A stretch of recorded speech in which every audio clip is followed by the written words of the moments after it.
jawaban hidupku. Hatiku tenang berada dekatmu, Kau yang pelihara hidupku.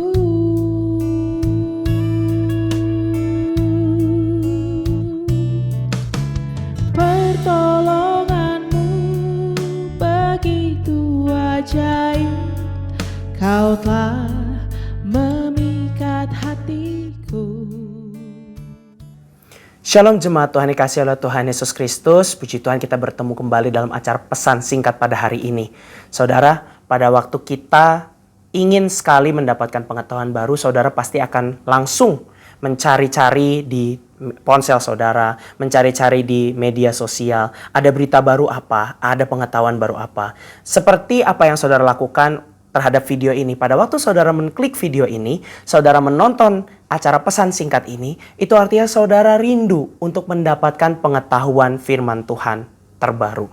Dan hal ini adalah suatu hal yang sangat penting bagi kita, karena seperti yang tercatat di dalam 2 Petrus 1 ayat yang kelima, justru karena itu kamu harus dengan sungguh-sungguh berusaha untuk menambahkan kepada imanmu kebajikan dan kepada kebajikan pengetahuan. Kita semua di sini adalah orang-orang yang sudah beriman kepada Tuhan Yesus sebagai juru selamat kita, dan harus ditambah dengan kebajikan. Kebajikan itu adalah action atau perbuatan. Bagaimana kita hidup sebagaimana sesuai dengan iman kita kepada Kristus.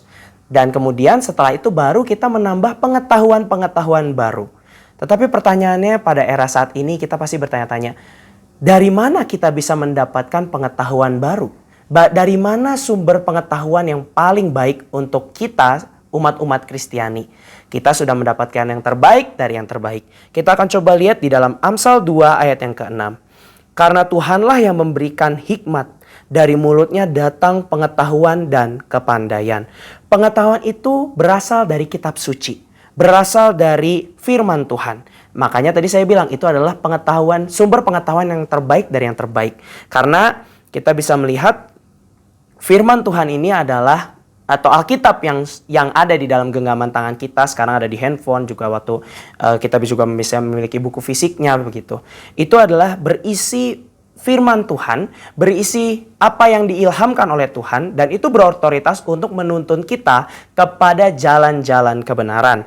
Dan juga saudara, pada waktu saudara mendengarkan firman Tuhan lebih jauh, bahkan lebih lagi cinta terhadap firman Tuhan, di situ saudara akan memperoleh pengetahuan-pengetahuan yang baru. Dan ini harus menjadi gaya hidup kita bersama sebagai umat-umat kepunyaan Allah. Umat-umat yang percaya kepada Tuhan Yesus Kristus. Dan kita harus menambahkan pengetahuan kita.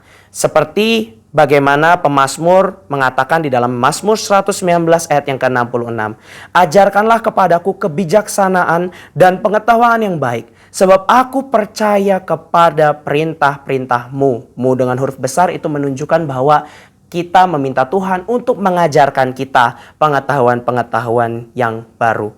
Dan untuk itu saudara, pada waktu saudara mendengarkan firman Tuhan, jangan pernah bosan, jangan pernah menganggap bahwa firman Tuhan ini sudah pernah didengar sebelumnya. Tetapi saudara harus berdoa kepada Roh Kudus yang sudah diam di dalam hati saudara untuk diberikan pengetahuan, diberikan pemahaman. Bagaimana caranya saudara memahami firman itu sebagai pengetahuan yang baru bagi saudara. Dan juga bagaimana saudara bisa semakin jatuh cinta lagi pada firman Tuhan dengan cara meminta, Tuhan, apa yang kau mau katakan pada saya saat ini.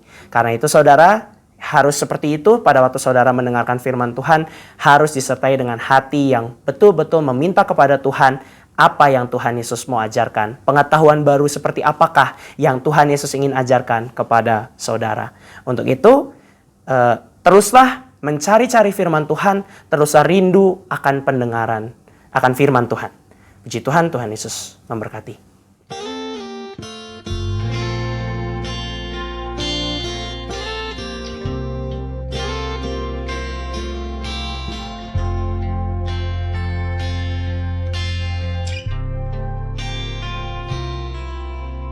Kuasa-Mu nyata di dalam kelemahanku, kekuatan-Mu menopang seluruh hidupku. Dari mana datang pertolongan?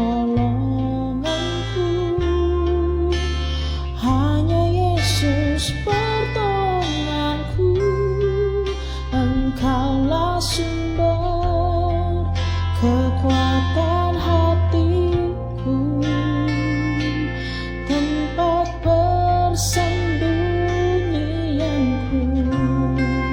Engkau penolong di saat susahku, tempat perlindunganku. Kau mengarah dan perisai di hidupku.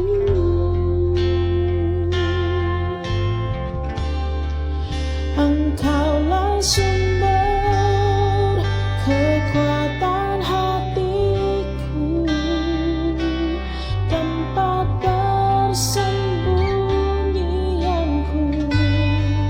Engkau penolong di saat susah.